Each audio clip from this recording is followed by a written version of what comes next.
Wasak ang kabuhayan, binaha ang mga kabahayan, at nagmistulang dagat ang ilang kalsada. Ito ang matinding hagupit ng Bagyong Paolo na ngayon ay nananalasa sa Aurora, Isabela, at iba pang bahagi ng Northern Luzon.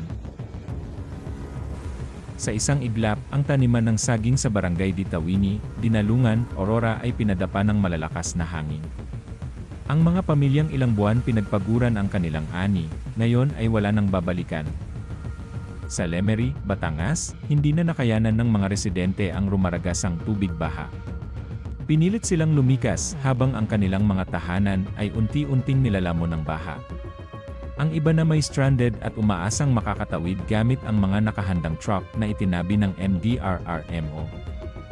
Habang ang clearing operations ay walang tigil sa pagbubukas ng mga baradong daluyan ng tubig, ang mga tao naman ay walang magawa kundi maghintay, nag-aalala kung hanggang saan ang pinsalang idudulot ng bagyong ito.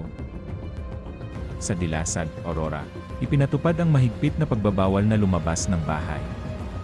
Sapagkat ang lugar ay nasa ilalim ng Signal Number 4, ang bawat paglabas ay maaaring maging banta sa buhay. Isang bayan ang tila nakulong sa sarili nitong takot habang walang magawa kundi hintayin ang paghupa ng unos.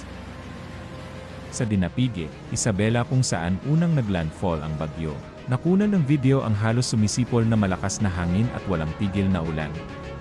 Hindi simpleng ulan, kundi hampas na kayang bumuwal ng mga puno at magbagsak ng mga poste. Ito ang klase ng panganib na hindi mo basta malilimutan.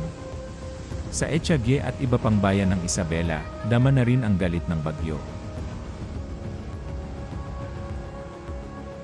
Sa ulat ng Pag-asa, lumakas na bilang ganap na typhoon si Paolo, taglay ang 130 km/h na hangin at bugso na aabot ng 215 km/h.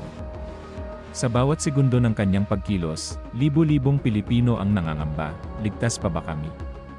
Habang patuloy na gumuguho ang mga tahanan at kabuhayan, tila hindi pa rin sapat ang paghahandang ginagawa ng pamahalaan taon-taon. Habang nananalasa si Paolo, ang mga pamilya sa Hilaga ay nananalangin at umaasa na hindi sila mapabilang sa mga balitang susunod na babasahin bukas. Ngunit malinaw, sa tuwing may dumarating na ganitong klaseng trahedya, ang tunay na nawawalan ay ang mga ordinaryong Pilipino. Sila ang naiwan sa gitna ng baha, sila ang nawawalan ng kabuhayan, sila ang nagiging biktima ng kakulangan ng kahandaan. At habang patuloy ang pananalasa, ang tanong ng marami, kailan ba matitigil ang ganitong siklo ng pagdurusa? Kailan ba unahin ang tunay na proteksyon para sa mamamayan bago pa man sumapit ang ganitong sakuna?